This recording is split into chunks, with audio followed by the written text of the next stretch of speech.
Let's talk about rediscovering your inner child.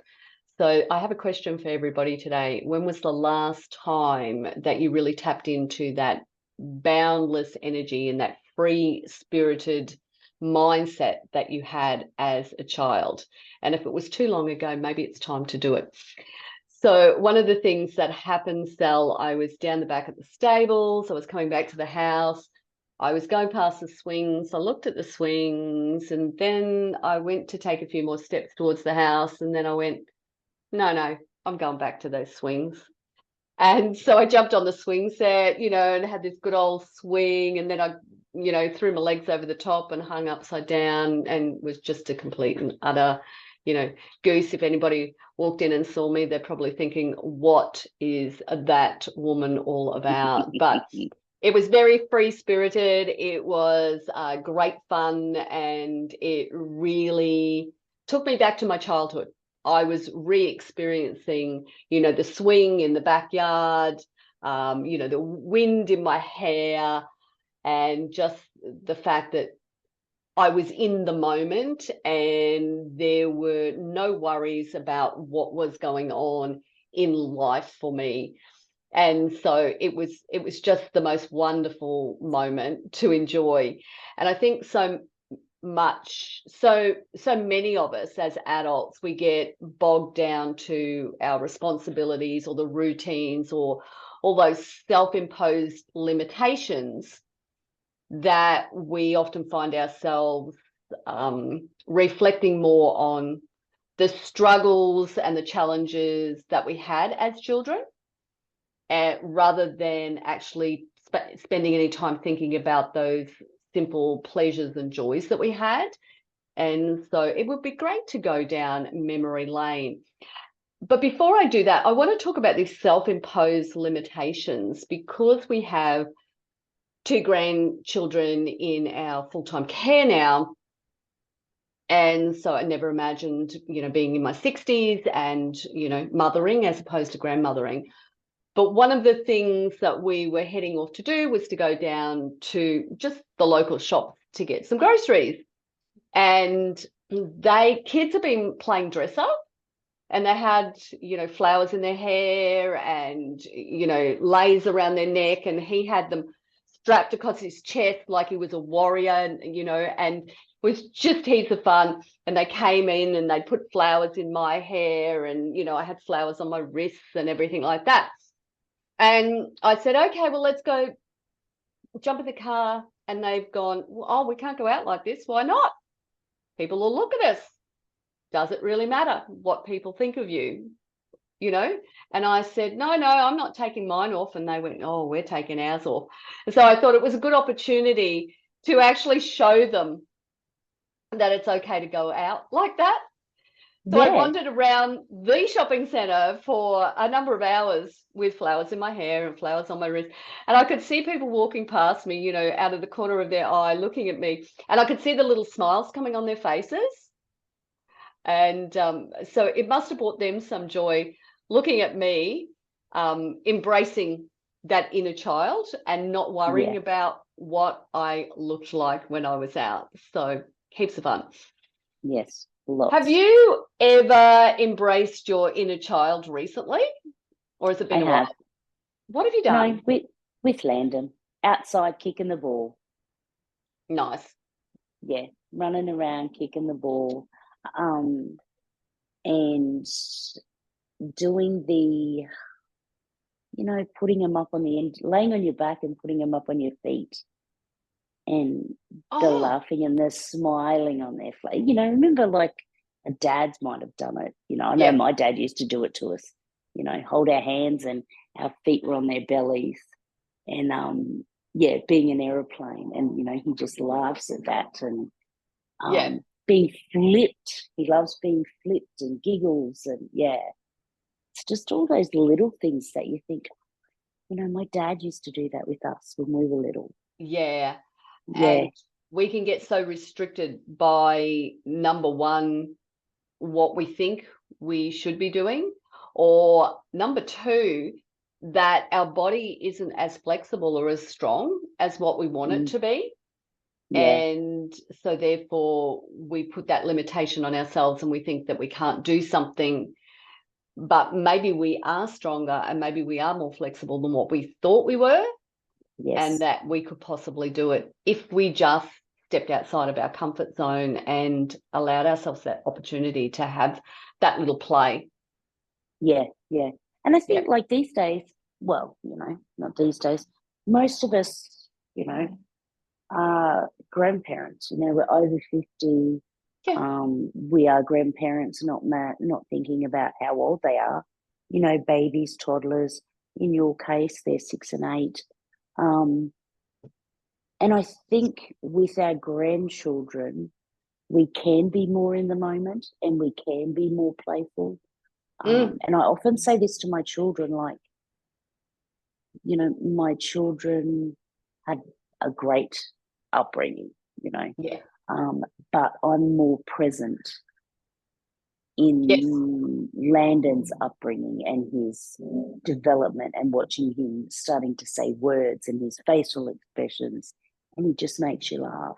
And I say to my children, I said, when you can focus on, I said, I think I'm more focused on, or it feels like I'm more focused on him, because when you have 3 kids at once, Yeah. you would know that now. We had that conversation on the weekend, trying to make sure each of them get our attention evenly. Mm-hmm. Yeah. When you're a younger mother, or a new mother, whether that be in your 20s or 30s or even 40s for that matter, you're very worried about doing it the right way, and not that there is a right way, but you're worried about everything and doing the best that you possibly can for that child. But you're also in that stage of life where you're trying to support the family as well too. Yes. And so you're very, very busy. Whereas when you're older, like we are, you are not so much focused on, career building or, worrying about that aspect of it. And you've got a lot more wisdom with all the years of experience that you've had, and you bring that to the table as well too. And so when you're dealing with smaller people, you have that opportunity to impart that knowledge and that wisdom, and you're more attentive to listening to their needs. You're also, I think, more attentive to understanding when they're just pulling the wool over your eyes as well too, Yeah. as Yeah. they will try to. Yeah. Yeah. Yeah. Yeah. So, but I think one of the magical things about embracing your inner child is that it gives you that opportunity to reflect on the things that you could do as a young person, the things that brought you great joy and happiness that allowed you to be in that moment. And if you can take yourself back to that time, I believe it's like that first step in reconnecting to who you want to be as an older person. It gives you that opportunity to go, these are the things that I loved. How do they translate to life now? And they might simply be, I used to love the swings and I'm going to get on the swings. Or it could be, I used to love climbing trees. How can I get up to that height now? Maybe I can't climb a tree, but maybe what I can do is go hiking and get up really, really high and embrace the views. And what that can do is transport me back to those childhood memories as well too. Yeah. So I think it's a way of encouraging us to identify with being more active, to be those people who do go out and exercise that little bit more, because Yes. we want to embrace that part of our lives. That childness. Mm. And my daughter, this would have been maybe March, my daughter Georgia had a sip and paint one night. Oh yeah. And a couple of weeks later, my son, who's 25, so he's not really at that age where he should be reflecting on his childhood or anything like that. But he wants me to organise another sip and paint because he had so much fun just sitting there with everyone painting. Oh, art therapy, Sal, Loved it.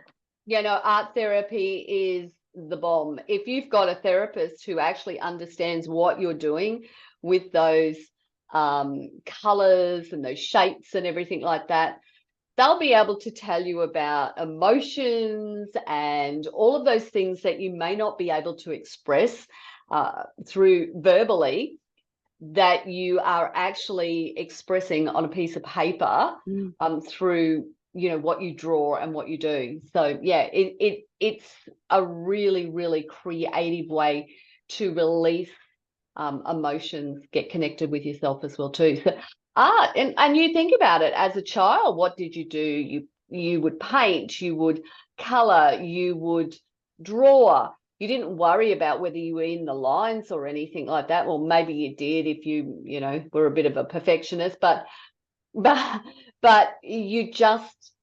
would have fun with it. Yeah. Just recently, the little boy, I got him out a picture out of one of the books, and he wanted to color it in. It was really, really detailed. It was a lion in the jungle, and so he's worked on it for a good 6 weeks. And he finally finished it. But my most favorite part of looking at this was the lion's face. And instead of the lion's face being one color, he had done these stripes. It looked like a warrior. Oh, so and cool. It was just his way of how he viewed it. Mm, so that was brilliant. Yeah. The other thing is, Sel, what about jumping rope? Did you like jumping rope as a child? Skipping? No, not for you. Oh, goodness. Not coordinated enough, love. I think I tried That's it right. quite a few times. You can't dance or do step classes. Yep. That's right. Yep. Forgot about that.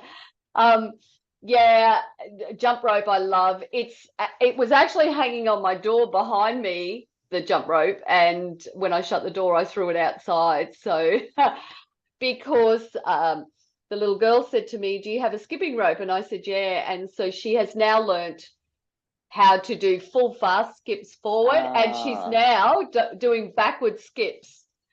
That's so cool. So she's like beside herself with happiness that she can skip so well. And it's fantastic because we're all taking turns of getting out there and, jumping for a minute type of thing. And you absolutely get your heart rate up when you're skipping and everything. Yeah. My sister, Katie, used to do, in primary school, though, I don't know if you remember, they used to do jump rope for heart, a heart foundation. Oh, yes. Jump rope for heart, and then they'd all go and compete. And she competed in the different competitions, double Dutch and all that sort of stuff. Oh, well, that's what she was trying to do the other night. I was watching her. She'll get it. She'll get it. Yeah. Yep. I don't know that scissors will ever make a comeback, not as in the scissors that cut, with the elastic. Yes. Where you do the scissors with the elastic. Yes, although it did. Livy was in probably about grade 8 or 9, and she asked me about the elastic and could I get her some. So it was sort of making a bit of a comeback, but I think that fell by the wayside. Yeah. No, I reckon that was so much fun. That was jumping into the elastic, or into the center, or one leg in, one leg out, and then you do these crisscross things, and heaps of fun. Yeah. And so, Sal, is there anything that you want to add about the benefits of connecting to yourself and that inner child? I think you were talking about limitations and boundaries and all that, with our children, because we have so many responsibilities, and as opposed to our grandchildren. For myself, as far as landing goes, if there's 37,000 dishes in the sink, I don't care anymore. No. Whereas, you know what I was like 10 years ago, those dishes had to be done. Yeah. before I could do anything else. Those dishes had to be done. So I think the grandchildren bring out that child playfulness in us, because we want to go and do that and enjoy that, and play cars with him, and those sort of things. So those limitations or those boundaries we put on ourselves when we're parents, I don't think we have them as much as when we're grandparents. Yeah, absolutely. And I think by revisiting that youthful mindset and that childhood, it gives us a new zest for life, puts that instant smile on our face. And I honestly believe that it can provide that motivating spark within us to make that first move to improving our health and our fitness and making it a priority in our lives. Yes. Yeah. So I thought that what I might do is talk about some steps that you might go through in order to embrace your inner child, and by starting off with some reflection and ending up with some action. So hopefully, if you're listening today, that you're going to get something out of this. So I believe that the first thing is to reflect on those cherished childhood memories. So not the doom and gloom ones, the things about the activities that you enjoyed, the games that you played, the imagination play that you most loved about your childhood, and those things that brought you joy and freedom. So, just take the moment to write down some of those things, some of those experiences. Yep. Anything pop into your head as I said that? I was just thinking about, would have been grade 4, grade 5. Remember the domes that they used to have in the school playgrounds? The big Oh, yeah. metal domes Oh, that yes. you used to climb as high as you could get, Yeah. and sit up the top, and you'd be looking down everywhere. Yeah. I was just thinking about those domes. Well, I suppose the replacement for that cell is the ropes now. Yes. Yeah. And you climbed those up at Queen's Park when we were up there that time. Yeah, I did. Yeah. And they've got them now. They've done a new park in the Denmark Conservation Reserve in Ipswich as well too. So they've put up big poles that you can climb on, and then you come off the poles onto the climbing ropes as well too. So yeah, heaps of fun. You can tell I've gone and had a few cracks. You've been at there. that. Yeah, been there, done that. So yeah.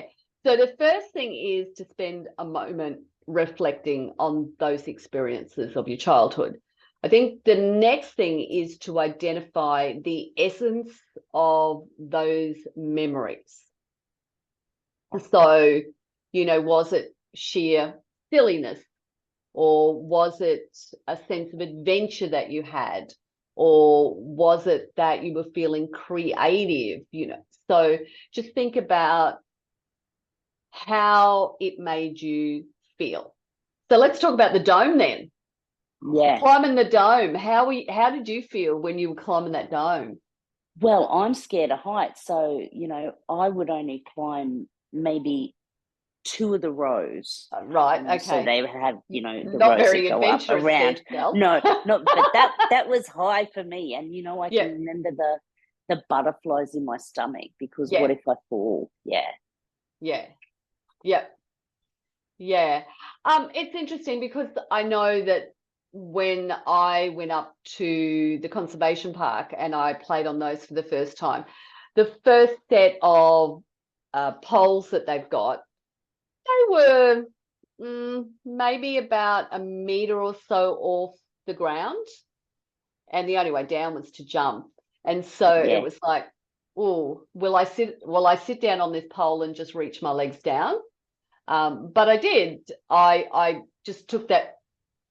I believed in myself. I took that step, and I went, oh, come on, you can jump that far down, and you know how to land properly, so just do it. And so I did. And, once you do it the first time, it was like, yes, I can do this. And then you go back and you do it again and again. And that's interesting that you say that, because it's that hesitation after we turn the age of 50. It's that hesitation and that fear of falling. Yeah.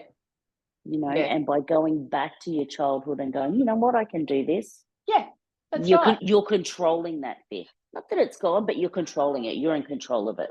Yeah.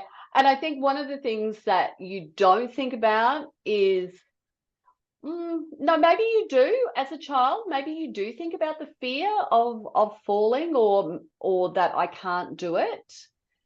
But I think yeah, but I think you also know that there's someone there to pick you up and dust you off as well too. Yeah. So, and I think that's important to recognize that as well. Now, my step 3 is to make a plan for yourself to recreate that feeling. So, okay, so how would you go about recreating that feeling of the dome, or that feeling that you had from climbing on that dome? So it's an interesting thing, isn't it? Climb to the top of a tall building and just get butterflies looking down. Or maybe it's going up in a lift that's got glass on it and you can see down.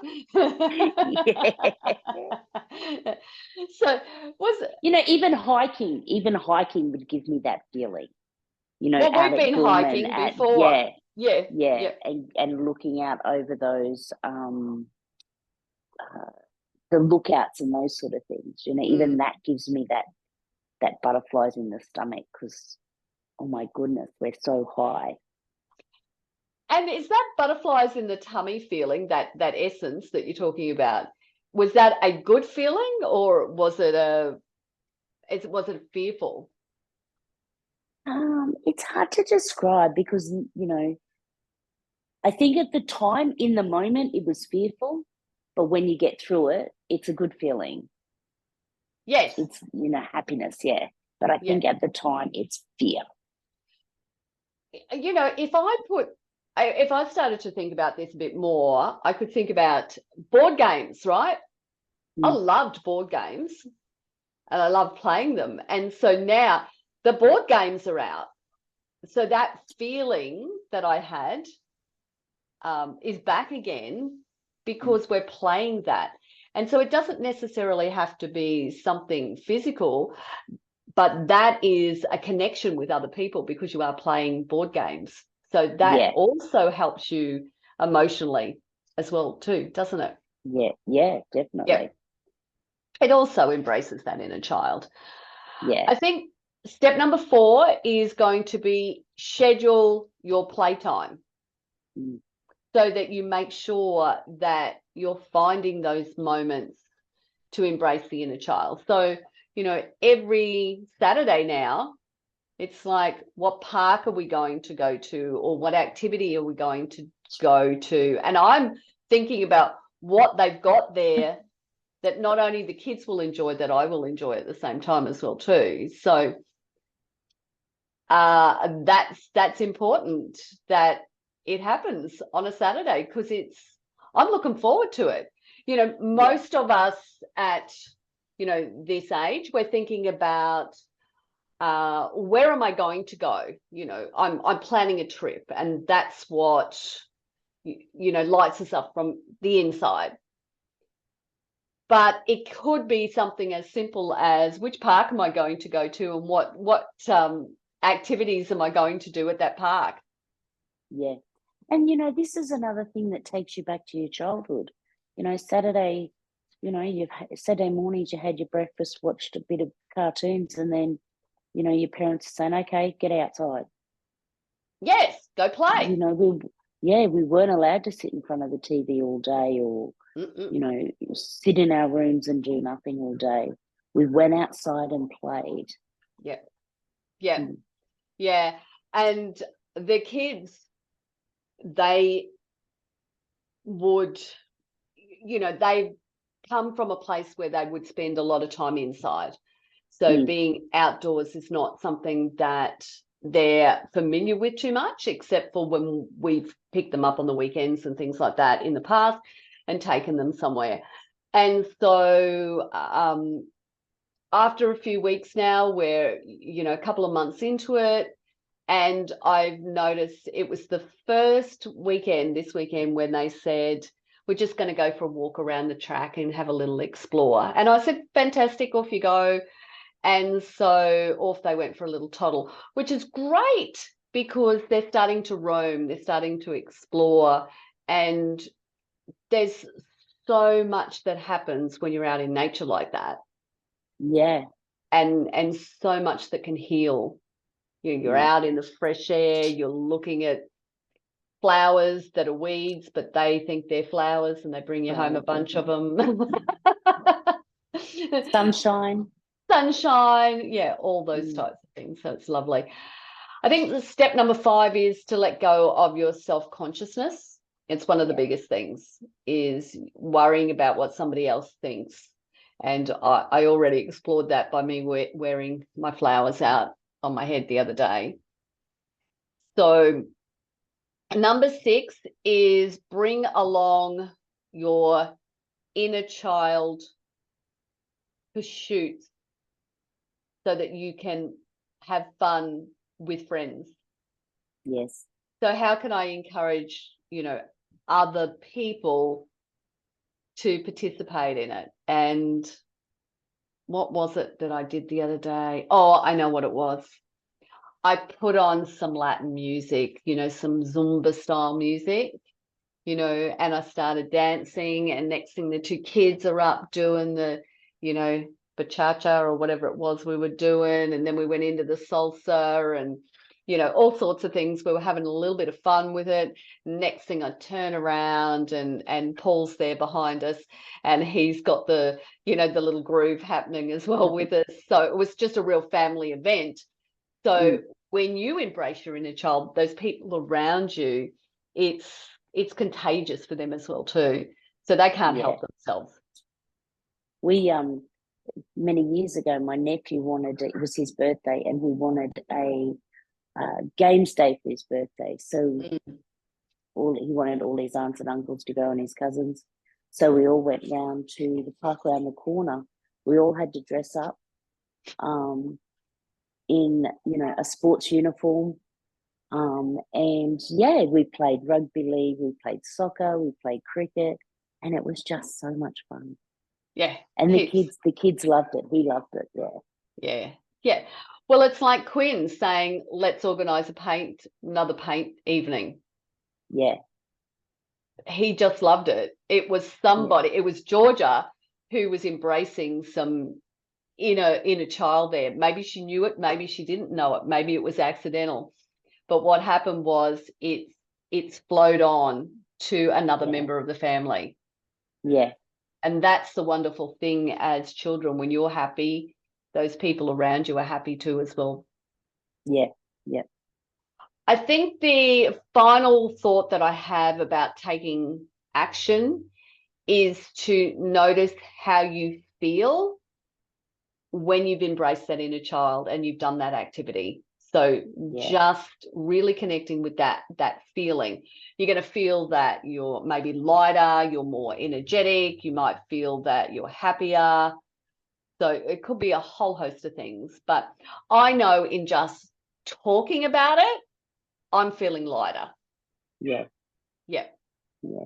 And it's not only the feeling, but it's that smile on your face, that physical smile when you're thinking back to your childhood and to those things that you enjoyed as a child.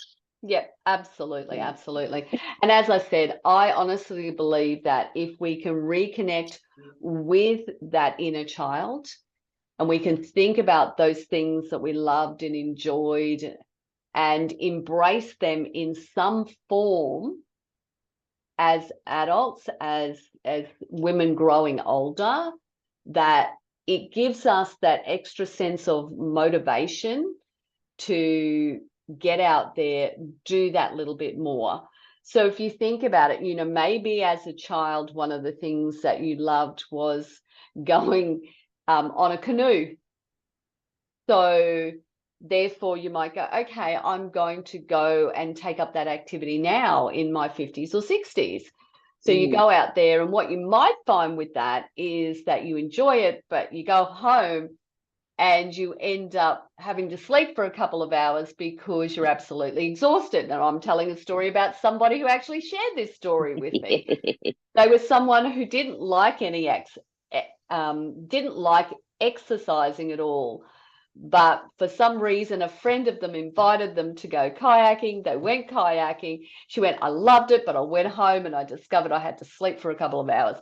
And she said, and then I realized it's about my fitness, my strength, and everything like that. So it actually gave her that boost to start an exercise program so that she could support that inner child activity that she loved and enjoyed. Yeah. And that's how it works. Yes. Anything you want to add, Sel? I just want to add, if you are one of those people that can go, you know what? Yeah, I'm going to go to the park today and I'm going to get on those swings and I'm going to play, and I don't care what anyone thinks or what I look like. Or if you're one of those people that go, oh, I couldn't go by myself, get all your besties together. Yeah. Everyone go and play on the swings. Take a picnic, have a picnic lunch, but take your friends and get on the swings and have fun. Yeah, absolutely. Absolutely. So, ladies, what we want you to do today is to think about your childhood, the things that you loved, and just go through those steps that we've talked about and get out there and have some fun, as Sel said. And let's get ourselves moving more and enjoying the things that we want to enjoy in life. Yeah. Thanks for joining me, Sel. Thanks for joining us, ladies. Thanks for having me. You're welcome, and we'll see you all soon. Bye, everybody. Bye. Bye. Bye.